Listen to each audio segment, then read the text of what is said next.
রান্নাঘরে আপনাদের স্বাগত। আমি আজকে বানাবো সিমুই চালের পায়েস। কীভাবে বানিয়েছি দেখা চলুন। নিয়েছি এখানে দুধটা বসিয়ে দিয়েছি। এদিকে গোবিন্দভোগ চালটা ধুয়ে এর মধ্যে দিয়ে দেব, দিয়ে কিছুক্ষণ হতে দেব। এদিকে দিয়েছি সাদা তেলের মধ্যে দিয়ে দিলাম সিমুইটা একটু লাল করে ভেজে নেব। দেখুন এরকম লাল করে ভেজে তুলে নেব। এদিকে দুধটা দেখুন চালটা আমার সেদ্ধ হয়ে গেছে। দিয়ে দেবো কটা এলাচ, দিয়ে ভালো করে নেড়ে চেড়ে দিয়ে দেবো দুটো তেজপাতা, দিয়ে একটুখানি হতে দেবো। দিয়ে দেবো সিমুইটা, দিয়ে ভালো করে নাড়াচাড়া করে নিয়ে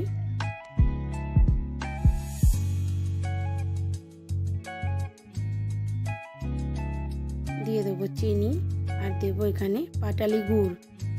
আপনারা যেরকম মিষ্টি পছন্দ করেন সেরকম দেবেন। দিয়ে দেবো কিশমিশ, দিয়ে কিছুক্ষণ হতে দেব। কিছুক্ষণ পরে দিয়ে দেবো একটুখানি গুঁড়ো দুধ, দিয়ে নেড়ে চেড়ে নামিয়ে নেব। এরকমভাবে বাড়িতে বানাবেন, বানিয়ে খাবেন, এতে অসাধারণ হয়। আর যদি ভালো লাগে প্লিজ আমার চ্যানেলটাকে সাবস্ক্রাইব করবেন আরও নতুন নতুন রেসিপি পাওয়ার জন্য।